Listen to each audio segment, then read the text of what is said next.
रानी लक्ष्मीबाई केंद्रीय कृषि विश्वविद्यालय के द्वितीय दीक्षांत समारोह में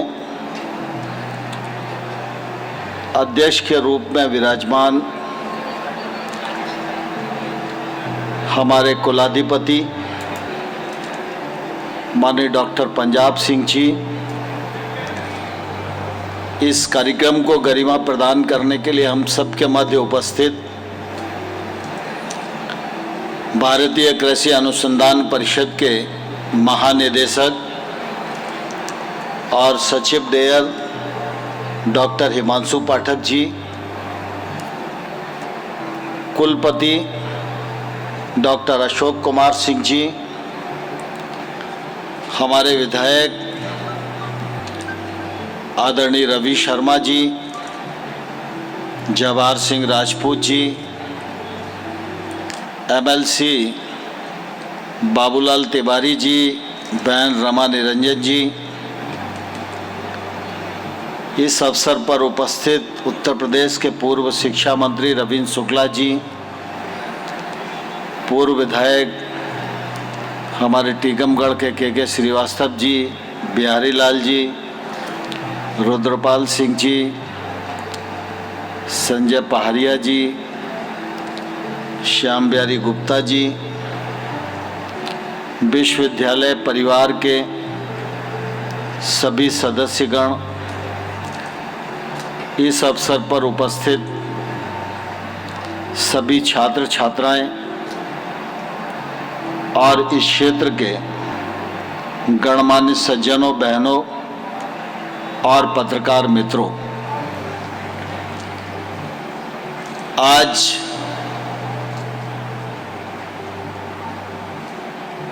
विश्वविद्यालय का द्वितीय दीक्षांत समारोह संपन्न हो रहा है। इस दीक्षांत समारोह में लगभग 214 लोग जो डिग्री लेने के लिए पात्र हैं, उनमें से कुछ उपस्थित हैं, कुछ उपस्थित नहीं होंगे, लेकिन ऐसे सभी विद्यार्थियों को जिन्होंने अपना अध्ययन काल विश्वविद्यालय में पूरा किया है और आज दीक्षांत समारोह के लिए पात्र हैं, उन सबको मैं कृषि और किसान कल्याण मंत्रालय भारत सरकार और भारत सरकार के प्रधानमंत्री नरेंद्र मोदी जी की ओर से बहुत बहुत बधाई देता हूं, बहुत बहुत शुभकामनाएं देता हूं। और इस अवसर पर ईश्वर से कामना करता हूं कि आप सब ने पूरे परिश्रम के साथ अपने अध्ययन काल का एक चरण पूरा किया है, लेकिन दूसरे चरण में आप नई जिम्मेवारी ग्रहण करने वाले हैं, नया जीवन शुरू करने वाले, नई चुनौतियां आप सबके सामने आने वाली हैं। मैं ईश्वर से प्रार्थना करूंगा कि आने वाला कल और भविष्य यह आपके लिए मंगलमय हो, सुखद हो, प्रगतिवान हो, आपको भी आगे बढ़ाए, विश्वविद्यालय को भी आगे बढ़ाए और भारतवर्ष को परम वैभव के शिखर पर पहुंचाने के लक्ष्य को प्राप्त करने में आप सभी विद्यार्थियों का योगदान रहे, ऐसी मेरी इस अवसर पर प्रभु से प्रार्थना है।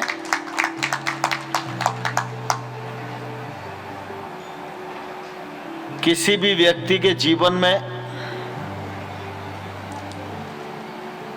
एक लंबी यात्रा होती है। व्यक्ति का बचपन होता है, विद्यार्थी काल होता है, तरुणाई होती है, फिर गृहस्थ जीवन की जिम्मेवारी होती है, आजीविका की चुनौतियां होती हैं, और वो दिन पर दिन प्रगति दर प्रगति करता हुआ अपने सर्वश्रेष्ठ को छूना चाहता है और छू भी लेता है। लेकिन जब भी एक व्यक्ति अपने जीवन की यात्रा को धीरे धीरे पूर्णता की ओर बढ़ता है और अपने जीवन के खट्टे मीठे अनुभवों का अगर विश्लेषण करता है, तो मैं ऐसा मानता हूं कि उसके पूरे जीवन में कितना ही बड़ा पद हो, कितनी ही ऊंचाई हो, कितनी ही प्रतिष्ठा हो, लेकिन विद्यार्थी जीवन का जो सुखद अनुभव है वो उसको किसी भी चरण में नहीं मिलता। विद्यार्थी जीवन यह किसी भी व्यक्ति का सबसे सुखद काल है, और विद्यार्थी जीवन में दीक्षांत समारोह हो या वार्षिक उत्सव हो, ये पल निश्चित रूप से किसी के लिए भी बहुत ही सुखद होते हैं, यादगार होते हैं। और इस यादगार पल में आप सब विद्यार्थी यहाँ मौजूद हैं, आप सब इन पलों का आनंद ले रहे हैं। आपके सहयोगी शुभचिंतक भी इस आनंद में सहभागी हैं। यह आनंद और बढ़े, इसके लिए मैं आप सबको हृदयपूर्वक बहुत बहुत शुभकामनाएं देता हूं। मुझे प्रसन्नता है बुंदेलखंड की धरती पर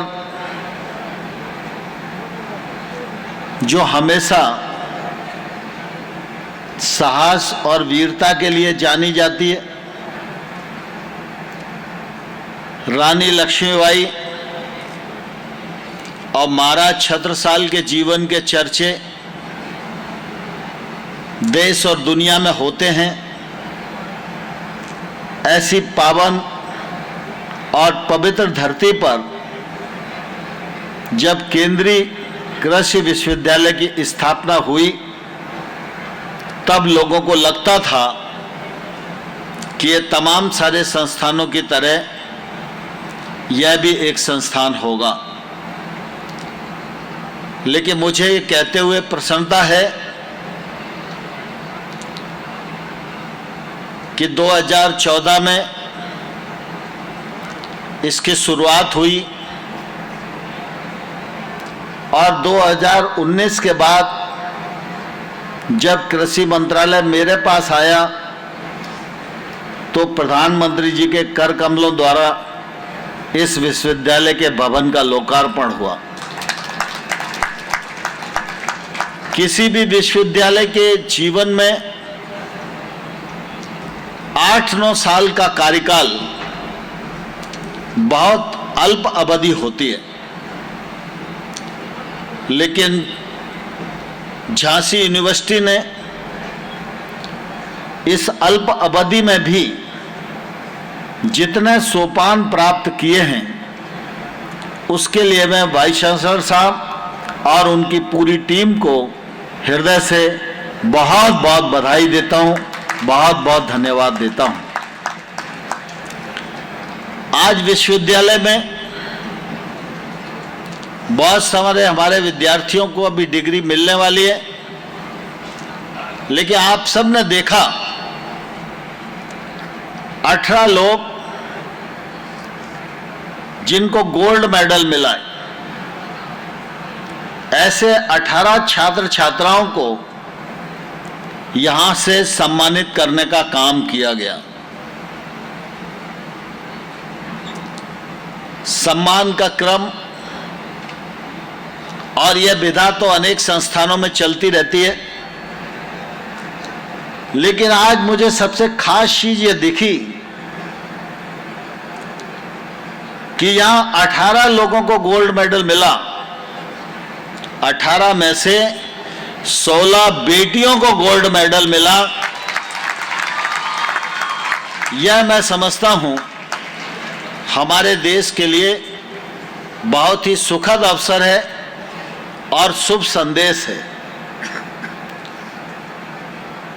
एक कालखंड था जब हमें कहा जाता था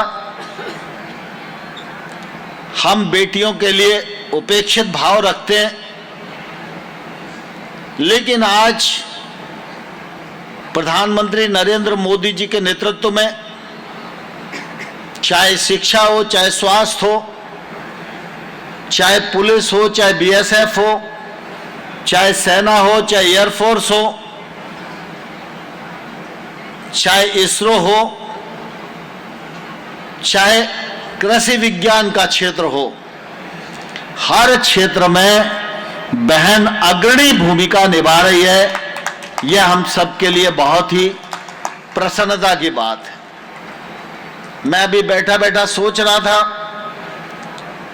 कि 18 में से 16 बेटियों को जब गोल्ड मेडल मिला है तो मैं समझता हूं महारानी लक्ष्मीबाई की इस धरती का भी शायद प्रभाव है, जिसके कारण निश्चित रूप से हमारी बेटियां दिनों दिन प्रगति कर रही हैं। जिनको अवार्ड मिले हैं मैं उन सबको भी बहुत बहुत बधाई देता हूं, बहुत बहुत शुभकामनाएं देता हूं। हम सब जानते हैं कि हमारा देश कृषि प्रधान देश है। कृषि को हमने प्रधानता के रूप में स्वीकार किया है और एक समय यह कहा जाता था खेती उसी की है जिसके पास पानी है,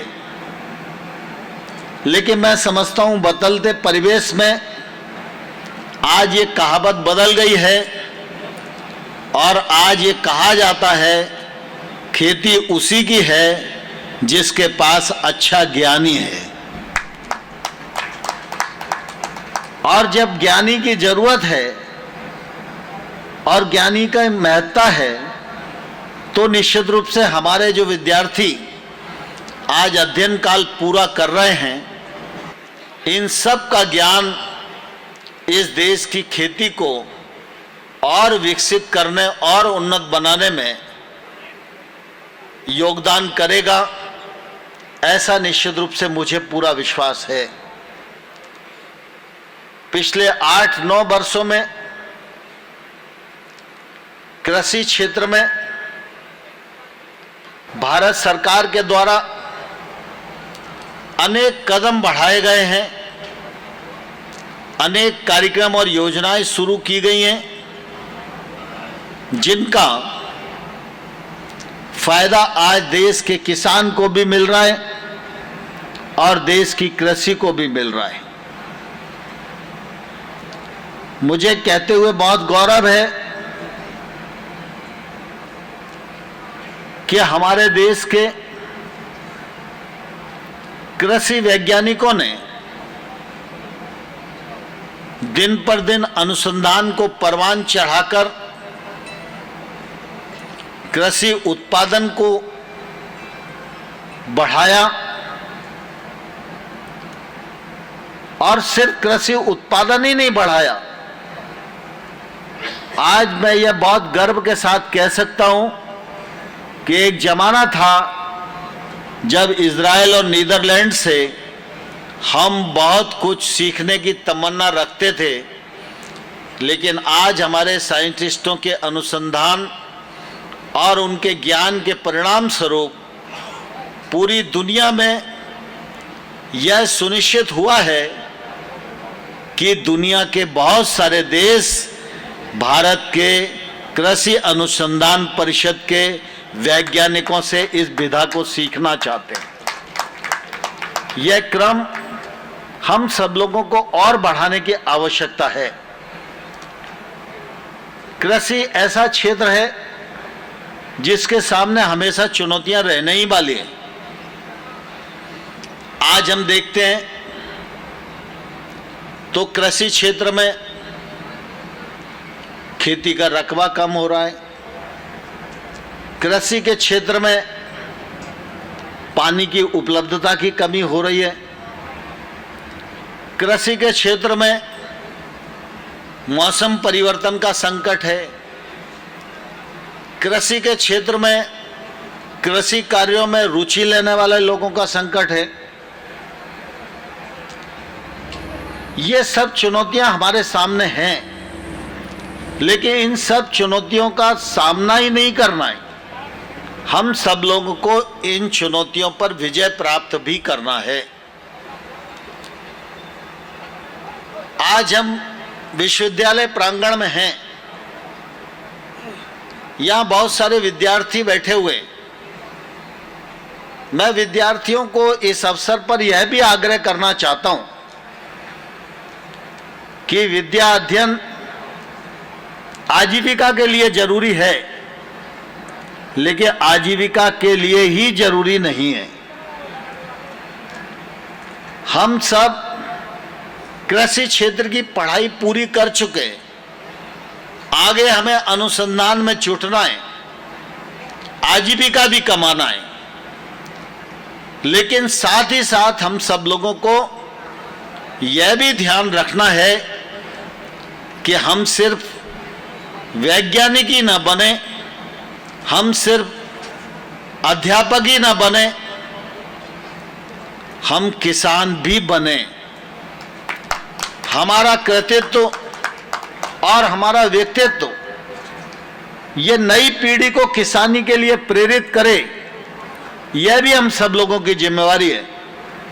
मेरे कई मित्र हैं कृषि के क्षेत्र में, उन्होंने शिक्षा भी ग्रहण की और अच्छे ओहदों पर भी रहे।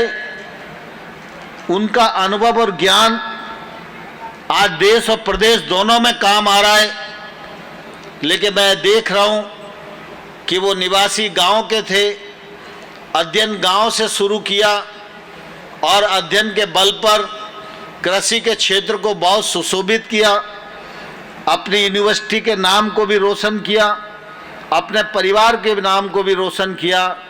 लेकिन खेती होने के बाद भी वो अपनी खेती को, नई पीढ़ी को विचार करने की आवश्यकता है और प्रवृत्त होने की आवश्यकता है। बुंदेलखंड का हमारा यह क्षेत्र एक जमाने में पिछड़ा क्षेत्र माना जाता था।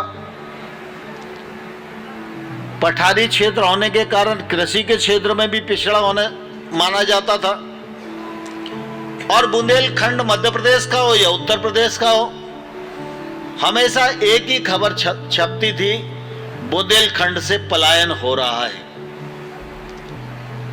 लेकिन मुझे यह कहते हुए गौरव है कि पिछले 7-8 साल के जो प्रयत्न हैं, मध्य प्रदेश में वो प्रयत्न काफी पहले से थे और ये पलायन रोकने का काम बड़ी शिद्दत के साथ मध्य प्रदेश की सरकार ने किया। लेकिन जब से उत्तर प्रदेश में योगी जी ने कामकाज संभाला है, तब से समूचा उत्तर प्रदेश खेती की दृष्टि से आगे बढ़ रहा है। और मैं चूंकि ग्वालियर का रहने वाला हूं और बुंदेलखंड का पड़ोसी हूं, इसलिए जब मैं उत्तर प्रदेश के बुंदेलखंड को खेती के क्षेत्र में आगे बढ़ता हुआ देखता हूं, तो निश्चित रूप से खुशी से मन प्रसन्न हो जाता है।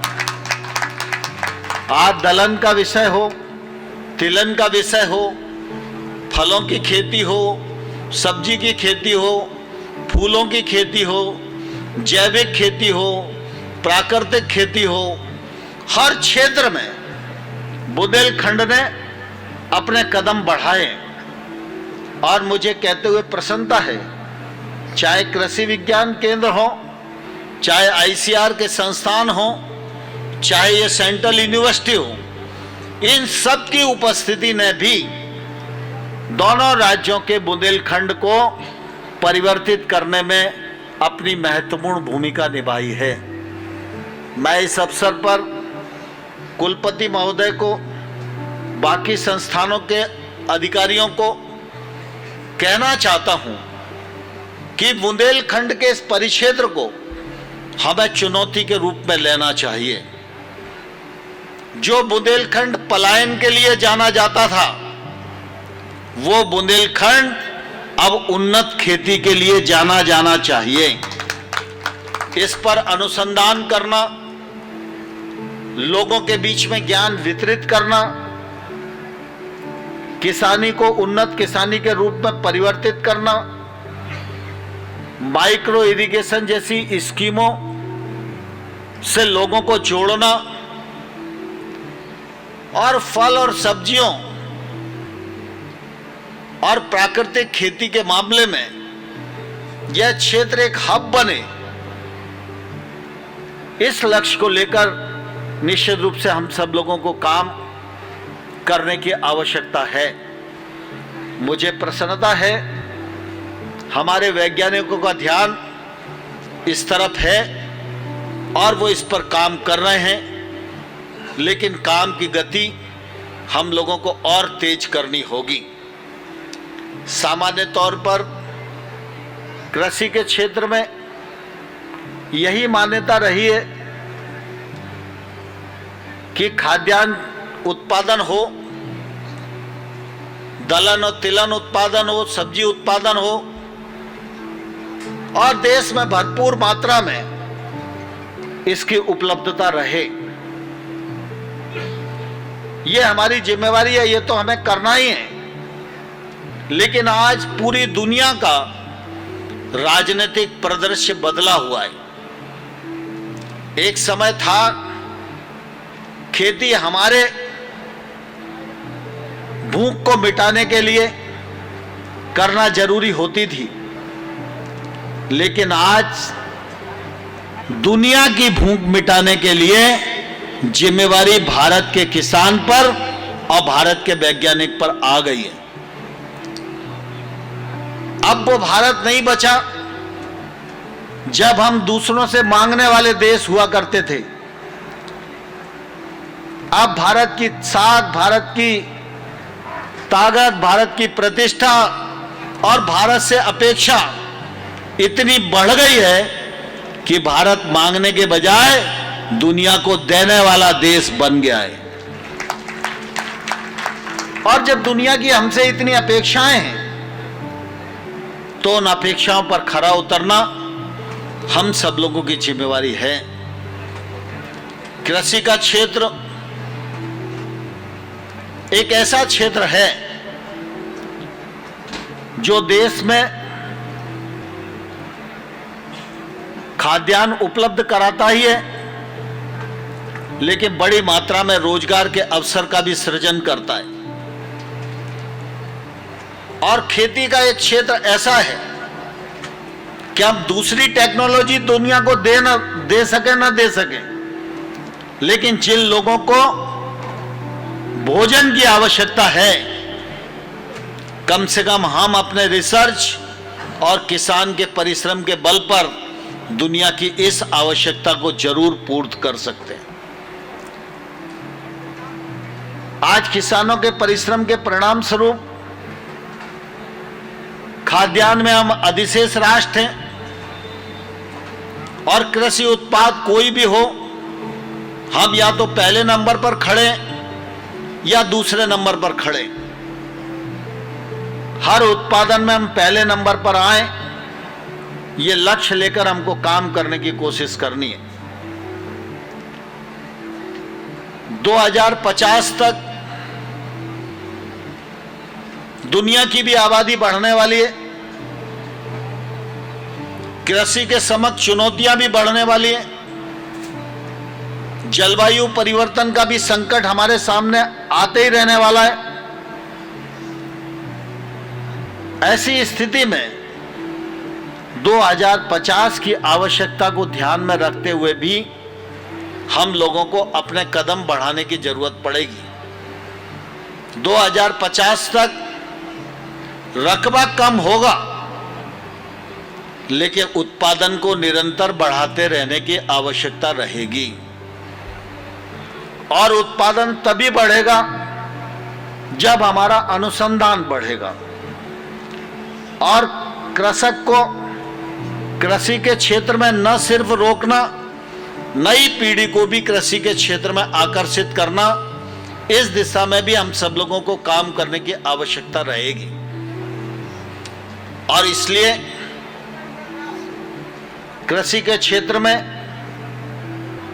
तकनीकी समर्थन बढ़े। भारत सरकार इस पर गंभीरता के साथ काम कर रही है। कृषि के क्षेत्र में जो गैप्स अधोसंरचना के हैं, उन गैप्स को भरने के लिए 1 लाख करोड़ रुपए का इंफ्रास्ट्रक्चर फंड प्रावधान किया गया है। और सिर्फ 1 लाख करोड़ का इंफ्रास्ट्रक्चर फंड ही नहीं, पशुपालन के लिए 15,000 करोड़ रुपया, मत्स्य पालन के लिए 20,000 करोड़ रुपया, 4,000 करोड़ रुपया हर्बल खेती के लिए, 500 करोड़ रुपया मधुमक्खी पालन के लिए, 10,000 करोड़ रुपया छोटी फूड प्रोसेसिंग यूनिट के लिए। ये प्रावधान भी प्रधानमंत्री जी ने किए हैं।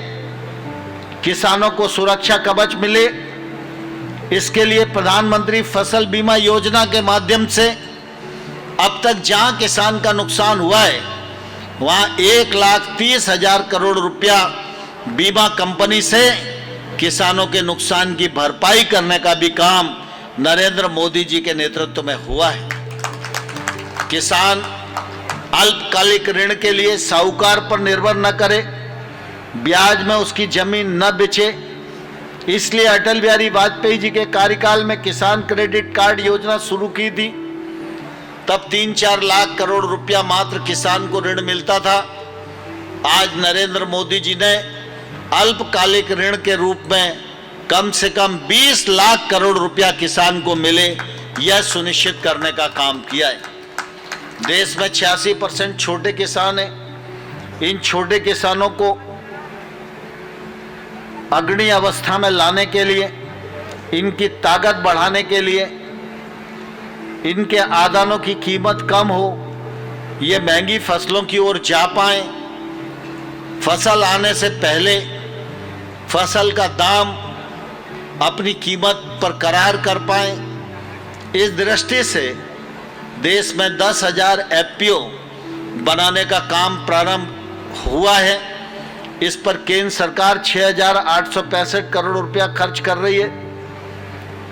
दलहन और तिलहन पर काफी तेजी से काम हो रहा है। दलहन पर हमारी आयात पर निर्भरता कम हुई है, लेकिन तिलहन पर अभी और काम करने की आवश्यकता है। बुंदेलखंड का क्षेत्र तिलहन के लिए भी अनुकूल है।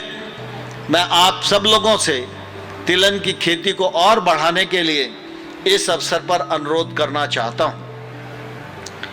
हम सब इस बात को भलीभांति जानते हैं, 2 विषय इस समय देश में प्रमुख रूप से विद्यमान हैं। एक, प्राकृतिक खेती पर प्रधानमंत्री जी का बल है। यह प्राकृतिक खेती गाय आधारित खेती है। प्राकृतिक पद्धति खेती पर सरकार ने भी मिशन बनाया है और हमारे श्याम बिहारी गुप्ता जैसे अनेक कार्यकर्ता देश भर में सारा समय देकर प्राकृतिक पद्धति खेती पर काम कर रहे हैं। इस दिशा में हम सारे लोग शिद्दत के साथ बढ़ें।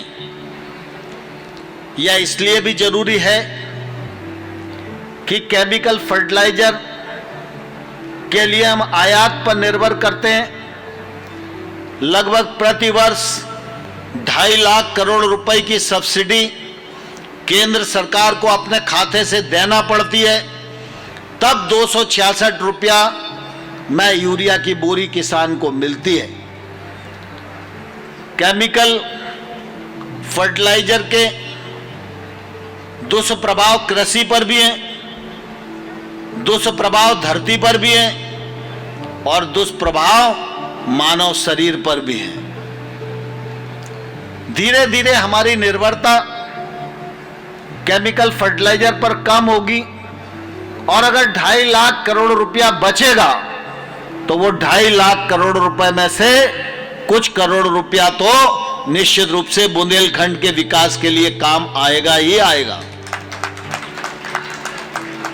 इसलिए नैनो यूरिया, नैनो डीओपी पर भी काम हुआ है।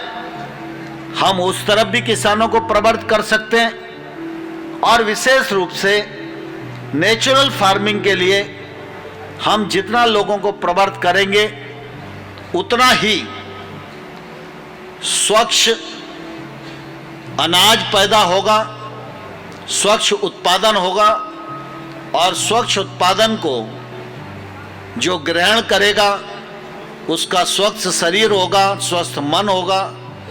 और जब व्यक्ति का स्वस्थ शरीर और स्वस्थ मन होगा तो आप ये मानकर चलो फिर समूचा भारत स्वच्छ भी होगा और स्वस्थ भी होगा।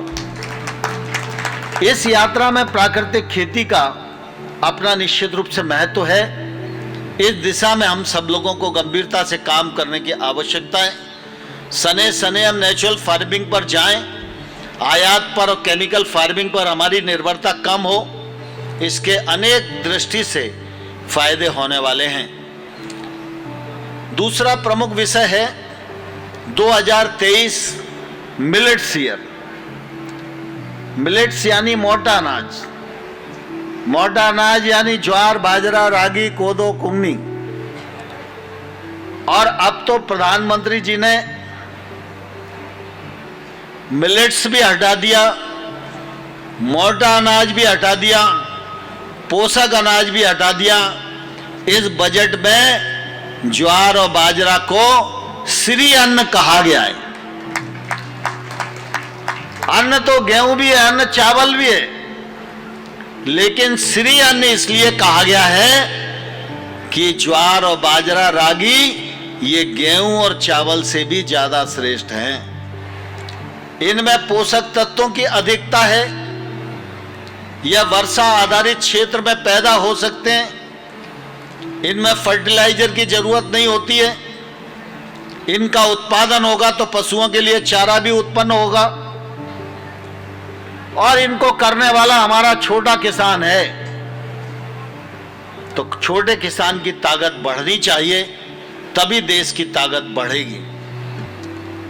और इसलिए आपको ध्यान में होगा 2018 में केंद्र सरकार ने प्रधानमंत्री जी के निर्देश पर इस मोटे अनाज को पोषक अनाज के रूप में अधिसूचित किया था और उस समय वर्ष भर कार्यक्रम हुए थे।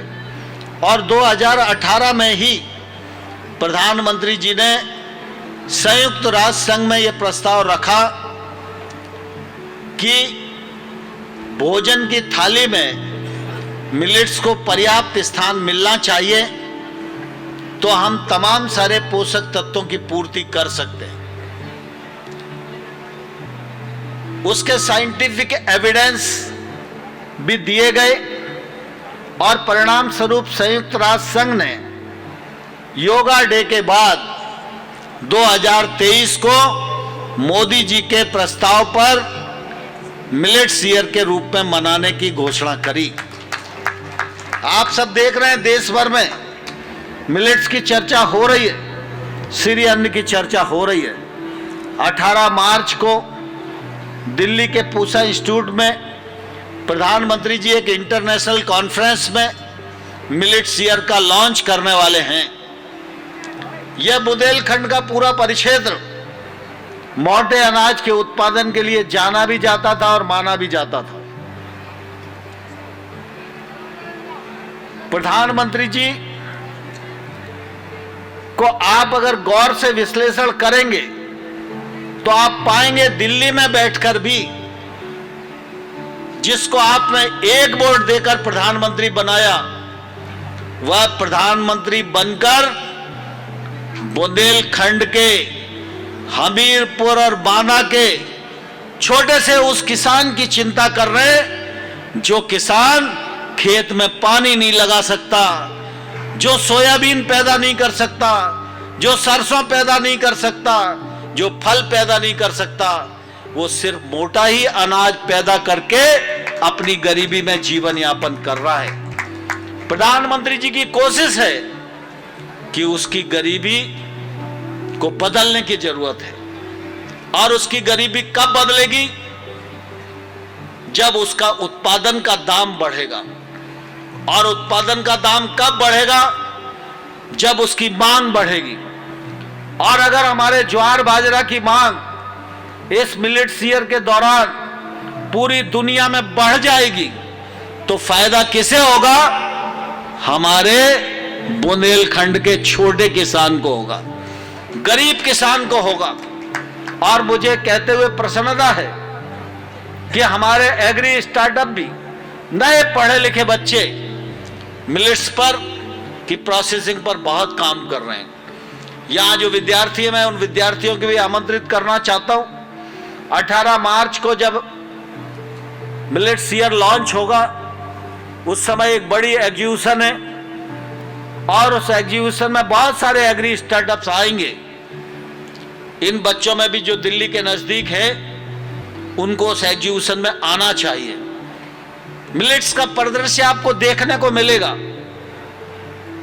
आपका ज्ञान और विस्तृत होगा और हो सकता है नौकरी से अच्छा रास्ता आप उस कार्यक्रम के माध्यम से प्राप्त करने में सफल हो जाओ।